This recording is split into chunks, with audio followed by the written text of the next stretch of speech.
नमस्कार, मैं रवि प्रताप स्वागत करता हूं आपके अपने चैनल न्यूज़गढ़ में। और आज हम आ पहुंचे हैं रुद्रपुर के नाथ बाबा मंदिर में। और इस मंदिर पर एक समस्या आ पड़ी है, जहां शासन प्रशासन मंदिर के पूजा पद्धति को बदलाव करने की और मंदिर के अंदर शिव की प्रतिमा पर जो जलाभिषेक होता है, उस जलाभिषेक को चोंगा द्वारा करने की, यानी कि मंदिर के अंदर प्रवेश नहीं करना है, बाहर से ही जल का अर्पण करना है।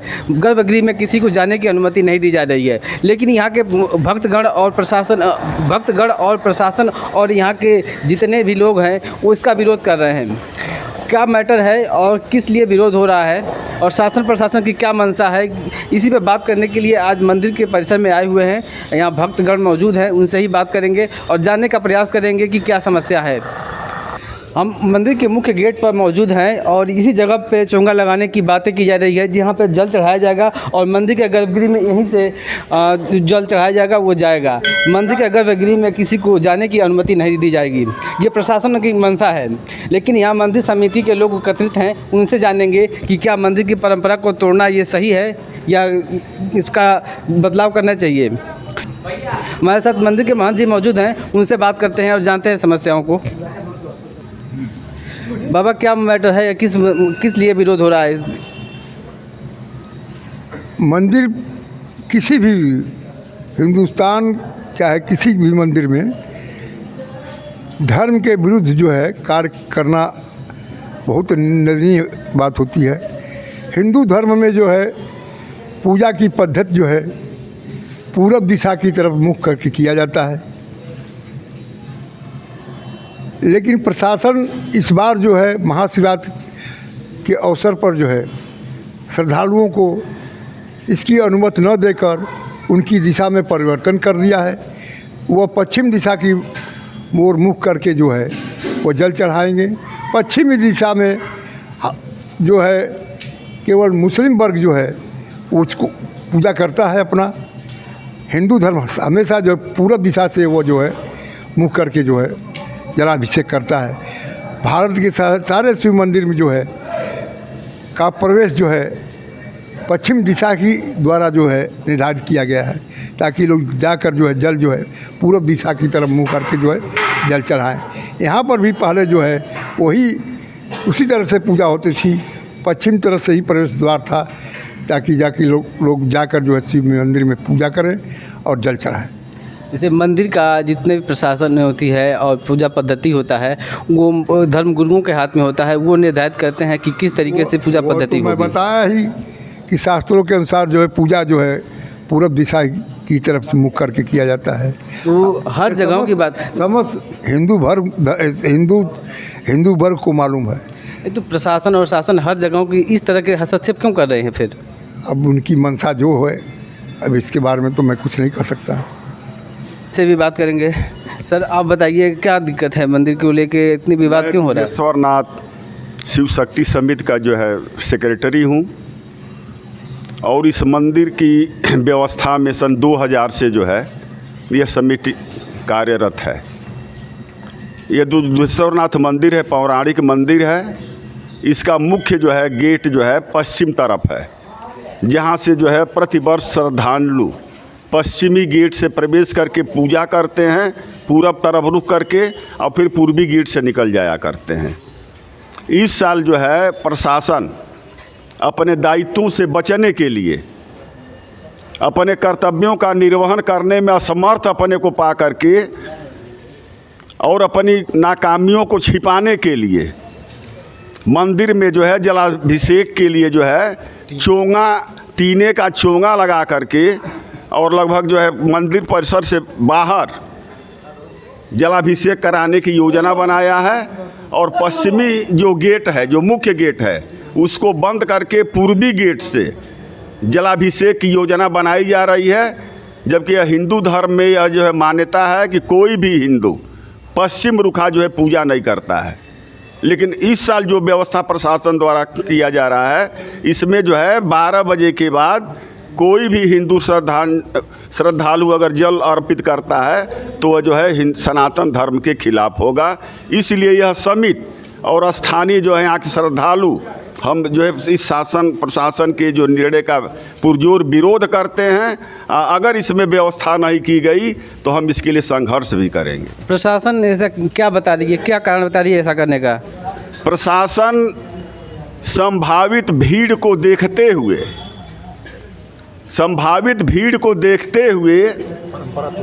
और यह मान करके कि हम जो है भीड़ को नियंत्रित नहीं कर पाएंगे, जो कि उनका कर्तव्य है, अपने कर्तव्य को जो है एक छिपाते हुए और बाहर से ही जलाभिषेक के लिए जो है नई परंपरा का जो है चोंगा के द्वारा जलाभिषेक कराने की योजना बनाई जा रही है। यहाँ पर न जो है भगदड़ की कोई संभावना है, न आज तक कोई भगदड़ हुआ है, न कोई जो है इसमें दिक्कतें हुई हैं।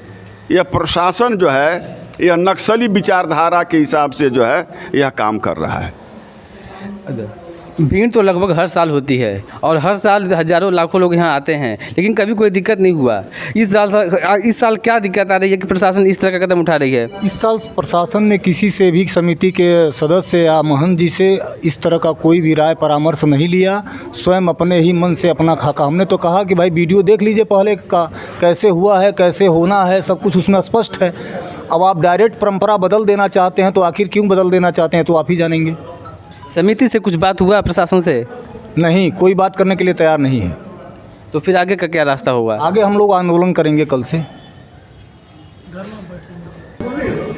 महाशिवरात्रि करीब है और महाशिवरात्रि के समय शिव का विवाह का आयोजन किया जाता है, जिसे विवाह समारोह को भी मंदिर के बाहर करने का प्रयास किया जा रहा है। अब मंदिर में शिव का विवाह का भी आयोजन भी बाहर किया जाएगा तो फिर मंदिर का क्या मतलब? आखिर उसी मुद्दे पर और उसी मैटर पे यहाँ के जो श्रद्धालु हैं वो अपनी बात रखना चाहते हैं। उनसे पूछते हैं, जब शिव का विवाह भी मंदिर के बाहर होगा तो फिर मंदिर का क्या फ़ायदा?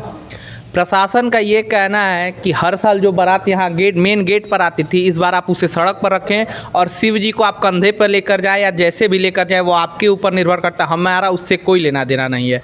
और जब बात उनसे ये कही गई तो वो करे वो आपका मैटर है, मेरा कोई मैटर नहीं है। तो आप ये बताइए, जो 25 सालों से जो प्रथा चली आ रही है उसे बिगाड़ने से क्या प्रशासन को मिल रहा है? आप प्रशासन ने ये नहीं बताया कि ऐसा क्यों कर रही है? प्रशासन कह रही है कि भीड़ है। ये बताइए, उस दिन बारात यहाँ गेट तक आई है जिस दिन सोमवार पड़ा था शिवरात्रि के दिन, उस दिन प्रशासन ने नहीं रोका। और आज प्रशासन दे रही है कि प्रयागराज में भी भीड़ हुआ था, प्रयागराज में भगदड़ मच गया तो यहाँ पर भी मच सकता, हम कोई रिस्क नहीं लेंगे। तो यहाँ का जो इतिहास रहा है ऐसा तो कुछ कभी नहीं हुआ है, भगदड़ मचे या कहीं कोई किसी को चोट तक नहीं लगा है। प्रशासन अपने ऊपर ना कुछ लोड लेना चाहती है, ना कोई जिम्मेदारी लेना चाहती है। प्रशासन इन सब भीड़ से बहुत दूर रहना चाहती है। इसी वजह से प्रशासन का कहना है कि बारात रोड पर रहेगी, आप शिव जी को रोड पर लेके जाइए, वहाँ पर बिराजाइए। और बताइए, शिव जी रोड तक जाएंगे? वो रोड तो जो रोड की बातें कर रहे हैं वो रोड तो एकदम बिजी रोड है, बसें आती जाती हैं, फिर बस भी रुक जाएंगे यहाँ से। बस सब कुछ उस दिन रुक जाता है, ना कुछ नहीं वहाँ से जाता है, सब बाईपास होके जाता है, उस रूट पे कुछ नहीं आता है, ना कुछ नहीं जाता है बारात को छोड़ के। तो फिर आगे का क्या प्लानिंग है, क्या करना चाहते हैं? आगे का यही प्लानिंग है, धरना दिया जाएगा, बारात वहीं पर रुकी रहेगी जब तक प्रशासन बैरिकेडिंग नहीं खोलेगी, जब तक बारात यहाँ पर नहीं आएगी तब तक बारात नहीं उठेगी, बारात यहीं पर रुकी रहेगी। ये बताइए, जो प्रथा चली आ रही है उसको बिगाड़ देगी प्रशासन? ऐसे कैसे प्रशासन बिगाड़ देगी उसको? और ये बताइए, चोंगा जब मंदिर पे नहीं लगाए, चोंगा लगाइए सिस्टमेटिक तरीके से लगाइए ना। मंदिर के सदस्य हैं, समिति के लोग हैं, आप उनसे बात करिए। बिना बात किए अपने में प्रशासन आ रही है, बात कर रही है, निर्णय ले रही है, चल जा रही है। वहाँ महंत बैठे हैं, महंत से नहीं कोई मतलब है, किसी से आपको कुछ पूछना है। मीटिंग कर रहे हैं आप लोग, व्यापार मंडल बना के मीटिंग कर रहे हैं, माला पहना के सम्मानित करके हम जो कहें फाइनल हो गया। ये बताइए, आप जब आ रहे हैं मीटिंग कर रहे हैं, महंत हैं, महंत मंदिर देख रहे हैं कि आप लोग मंदिर देख रहे हैं? महंत का सुनेंगे कि नहीं आप सुनेंगे? आप अपने में ही बात कर ले रहे हैं कि नहीं ये रास्ता सही है, ये रास्ता सही है, ये रास्ता सही है। ऐसे नहीं ना होता है। जो मंदिर की परंपरा रही है अब तक की कि मंदिर में जितने पूजा अर्चना होते हैं और यहाँ पर लाखों श्रद्धालु दूर दूर से आते हैं और कभी कोई भगदड़ नहीं हुआ, लेकिन इस बार या इसके पहले जो भी यहाँ के प्रशासन जो चाहे कि इस तरह के करने का जो उनका मंशा है, तो क्या प्रतिक्रिया देना चाहते हैं कि इस तरह की चीज़ें होनी चाहिए, मंदिर के प्रशासन में हस्तक्षेप करना चाहिए इनको? नहीं, प्रशासन ये बिल्कुल गलत कर रही है। इस तरह प्रशासन को बिल्कुल नहीं करना चाहिए और ये कदाचित अच्छा नहीं है। आप मुझे बताइए, ऐसे होगा तो फिर कैसे श्रद्धालु आएंगे, दर्शन करेंगे? आप बताइए, कहाँ के मंदिर में पूरब गेट से एंट्री दी जाती है? आप मुझे बताइए। आप किसी से पूछ लीजिए, पुराना गेट वही पीछे वाला है। ये गेट बने हुए, आप मोहन जी से पूछ लीजिए, गेट बने हुए कितना दिन हुआ होगा? 50 साल, 60 साल, इससे ज़्यादा नहीं हुआ है। पुराना जो गेट है उसी से एंट्री दें, उसी से सब कुछ करवाएं। और रही बात निकासी की, तो आप चलिए मैं आपको गेट दिखा दे रहा हूँ, देख लीजिए कितना बड़ा गेट है और कैसे निकलेंगे लोग। और उसके नीचे कुआं है, भीड़ की वजह से अगर कुआं धंस जाता है तो क्या प्रशासन इसकी जिम्मेदारी अपने सिर पर लेगी? प्रशासन कहेगी मेरी इसका कोई जिम्मेदारी नहीं है। तो आपको ये चीज़ भी देखना चाहिए। सब चीज़ देख के आप अपना काम करेंगे कि बस हवा में बात कर लेंगे? आप हवा में बात करने से नहीं ना चलेगा। आप ही बताइए, मैं आपसे पूछ रहा हूँ, अगर वो कुआं धंस जाता है या उसमें लोग गिर जाते हैं, प्रशासन इसकी जिम्मेदारी अपने सिर पर लेगी? कुंभ में तो लिया ही नहीं, तो यहाँ कहाँ लेगी? तो फिर कुंभ का क्यों यहाँ पर निर्णय दे उनको देना है कि भाई भगदड़ मच जाएगी, नहीं हो जाए? आज तक कभी हुआ है? 25 साल 30 साल से जब से मैं देख रहा हूँ, आज तक तो कभी ऐसा कुछ नहीं हुआ है। आज तक ना कभी भगदड़ मची है, ना कभी किसी को कोई दिक्कत आई है। तो इस बार प्रशासन को क्या ऐसी दिक्कत हो रही है कि बारात रोड पे रुकेगी, जलाभिषेक इस गेट से होगा? क्या दिक्कत है प्रशासन को? आप बताइए। आपको ये सवाल प्रशासन से भी पूछना चाहिए, प्रशासन ऐसा क्यों कर रही है? ये बिल्कुल गलत चीज़ है। तो आपने देखा कि लोगों के अंदर कितना आक्रोश है मंदिर के सिस्टम को, मंदिर के तौर तरीक़ों और उनके विधि विधान को बदलने पर लोग कितने आक्रोशित हैं। तो मंदिर का पूरा नक्शा आपको दिखाएंगे और किस तरीके से यहाँ का मंदिर का जो गेट है और इस गेट के माध्यम से लोग आते जाते हैं और यहाँ से पूजा अर्चना करके निकलते हैं। ये भी आप देखिए ठीक से। और प्रशासन क्या सोच के किस तरीके से ये निर्णय ले रही है, अब ये प्रशासन का क्या मंशा है प्रशासन ही जाने। पानी जाता है, लोग मर जाएंगे। ये निकासी गेट है इधर, और इसी रास्ते से श्रद्धालु जाते हैं, वो उस रास्ते आते हैं, उधर से पूजा अर्चना करके निकल जाते हैं। और इस तरह का प्रशासन इसी रास्ते भेजने का प्रयास कर रही है, निकालने के लिए। बहुत बड़ा साजिश है ये। देखिए यह कुआं है श्रद्धालुओं को आहत और करने के लिए मंदिर से अटैच जो है यह ड्रेन बनी हुई है। मुख्य कुआं में जो है मंदिर के शिवलिंग से जो जल चढ़ाया जाता है आकर के गिरता है। यह प्राचीन कुआं है और प्राचीन नाली है जो ऊपर जो है हल्का सीमेंट से जो है इसको ढका गया है। अगर इसको जो है निकास द्वार के रूप में प्रयोग किया जाएगा तो यह नाली जो काफ़ी गहरी है और कुआं जो ऊपर से ढका है उसके टूटने और श्रद्धालुओं के गिर करके दुर्घटनाग्रस्त हो जाने की संभावना है। इसलिए इसका जो है निकास के लिए उपयोग करना जो है उचित नहीं है। जैसा कि लोग बता रहे हैं कि इसी रास्ते को निकासी के लिए बनाए जाने का पूरा प्लानिंग है। तो आप नीचे का हिस्सा देखिए, जो कुएं को एक पत्थर लगा के इसको ढका गया है। अगर अधिक लोगों का वजन पड़ेगा तो यहाँ से ये नीचे दब सकता है। क्या भगदड़ नहीं होगा तो भगदड़ करवाने का विचार है क्या? फिर अगर इसमें कोई गिर गया, कोई भी श्रद्धालु गिर जाएगा तो भगदड़ नहीं होने वाला रहेगा, तब भी हो जाएगा।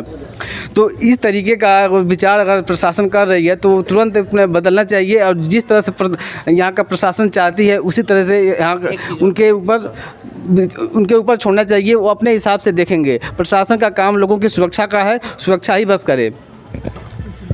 एक चीज़ मैं आपसे और कहना चाहता हूँ, आप आइए, मार्ग देखिए और गेट देखिए कितना लंबा चौड़ा है कि लोग यहाँ से निकलेंगे। और जाने का मार्ग आप देखिए, आइए मैं आपको वो भी दिखाता हूँ। ये जो छोटा सा सकरा गेट है, छोटा सा ये संकरा गेट, इस गेट से कितने लोग निकल सकते हैं एक साथ? जब हजारों लोग एक साथ इसमें आएंगे तो किस तरीके से इसमें प्रवेश करेंगे, जहाँ दो लोग भी आराम से नहीं निकल सकते। जो ऊंचे लोग हैं उनका सर भी टकराएगा। और इस तरह से अगर व्यवस्था की जा रही है तो क्या प्रशासन कर रही है, आप देख के समझ सकते हैं। जो बड़ा गेट है उस गेट से न आके इस गेट से निकासी करवाने का क्या मतलब है? फीट का रास्ता है। तो आप क्या सोचते हैं, खुद ही देखिए। और क्या चाहती है प्रशासन की कुंभ की तरह यहाँ भी भगदड़ हो जाए? आखिर किस लिए इस तरह का व्यवस्था किया जा रहा है? अब तक लगभग यहाँ पर 100 वर्ष से अधिक मेला लगने का, उससे भी ज़्यादा पुराना इतिहास रहा है। कभी भी यहाँ भगदड़ या किसी को चोट लगने का भी कोई रिकॉर्ड नहीं है। लेकिन अब क्यों इस तरह की व्यवस्था की जा रही है? क्या मंदिर प्रशासन अपना व्यवस्था नहीं देख पा रहा है? देखिए, ये मंदिर का पश्चिमी गेट है और इसी गेट से लोग एंट्री करते हैं, पूजा अर्चना करते हैं और पूर्वी गेट से बाहर निकल जाते हैं। ये गेट एक सुरक्षा की दृष्टि से भी सही है और भीड़ को भी मैनेज करने में आसानी रहेगा। इस रास्ते से निकालने में लोगों को कितनी सुविधाएं होगी ये देख के ही अंदाज़ा लग जाएगा, लेकिन उस गेट से निकालने में प्रशासन क्यों अड़ी हुई है अब लोग ही बताएंगे इसके बारे में। क्या बताना चाहते हैं, बोलिए। मैं यही कहना चाहता हूँ कि मैं जब से देख रहा हूँ, मैं जब से मंदिर आ रहा हूँ, एंट्री इसी गेट से दी जाती है, निकासी सामने वाले गेट से दी जाती है। और आप जैसा कि आपने अभी देखा होगा कि गेट का मार्ग कैसा है और गेट कैसा है, तभी भी प्रशासन चाहती है कि लोग इस गेट से ना निकल के उस गेट से निकलें। तो आप ही बताइए, ये उचित चीज़ है? बड़ा गेट ऐसे खाली छोड़ दिया जा रहा है, छोटे गेट से निकाला जा रहा है। नहीं भगदड़ होने वाली रहेगी तभी भी भगदड़ हो जाएगी, नहीं किसी को चोट पहुंचना रहा है तभी भी चोट पहुंच जाएगा। प्राचीन काल से इसी गेट से एंट्री होती है और जब वो सामने वाला गेट बना तो उस गेट से निकासी होने लगी। तो प्रशासन चाह रही उसी गेट से एंट्री हो और उधर से निकासी हो। तो ये आप बताइए उचित चीज़ है ये मंदिर का बाहरी गेट है जहाँ पर लोग और श्रद्धालु यहाँ आते हैं। इस जगह पे महिलाओं की लाइन लगती है और इधर पुरुषों का लाइन लगता है जो अभी निर्माणावस्था में है, और यहीं से लोग प्रवेश करते हैं मंदिर के अंदर। और यहाँ का जो जगह है यहाँ तो खैर ठीक है, यहाँ से एंट्री किया जा सकता है, लेकिन जो पिछला गेट है वो संकरा गेट और रास्ते में कुआं भी है जिसको लोग अगर न देखें उसमें गिर जाएं तो ऑटोमेटिक भगदड़ होने की संभावना है, जिसे प्रशासन जो भी अपना निर्णय ले रही है मंदिर समिति के साथ बैठकर मीटिंग करके और उसके बाद लोगों की सुरक्षा को ध्यान में रखते हुए अपना निर्णय ले, नहीं तो यहाँ भी भगदड़ होने की संभावना बन जाएगी। प्रशासन मनमाना कर कोई गहरी साजिश है जो कि आज तक बाबा दुग्धेश्वर नाथ की कृपा से आज तक किसी भी श्रद्धालु का हताहत नहीं हुआ है और ना ही कोई यहाँ भगदड़ मचा है। लेकिन कुछ छोटे मोटे नेता लोग जो है, राजनीतिक पर्सन लोग और कुछ छोटे मोटे अधिकारी लोग मिलजुल कर कोई गहरी साजिश रच रहे हैं कि यहाँ जो नहीं हुआ हो वो घटना घटे। लेकिन भगवान भोलेनाथ ने हमेशा इसको नकारा है, क्योंकि पिछली बार भी प्रयास किया गया था चोंगा लगाने के लिए और रास्ता डाइवर्ट करने के लिए, जो कि आपने देखा है जो एंट्री गेट है और एग्जिट गेट है। एंट्री हम लोग यहाँ से करते हैं पश्चिम की दिशा से और एग्जिट पूरब की दिशा से करते हैं, जो कि दोनों गेट बड़ा है। लाखों की संख्या में लोग आते हैं और लाखों की संख्या में आराम से पूजा करके निकल जाते हैं। अब जो आपने गेट देखा हुआ है, जिस गेट से निकासी के लिए बनाया गया है, क्या आप बताइए 10 लोग ही उस गेट से निकल सकते हैं क्या? अगर इसका पुनः सुविचार नहीं किया गया तो हम लोग बहुत बड़ा यहाँ धरना करेंगे। अगर कोई भी हताहत होती है तो यहाँ के प्रशासन और राजनीतिक जो भी लोग हैं, जो भी लोग मिले हुए हैं, जो भी लोग षड्यंत्र रच रहे हैं यहाँ दुर्घटना घटाने की, तो वो ध्यान दें कि अगर ऐसा हुआ तो हम लोग उसको छोड़ेंगे नहीं। धन्यवाद। ये प्राचीन मंदिर है और इस मंदिर में दूर दूर से श्रद्धालु आते हैं।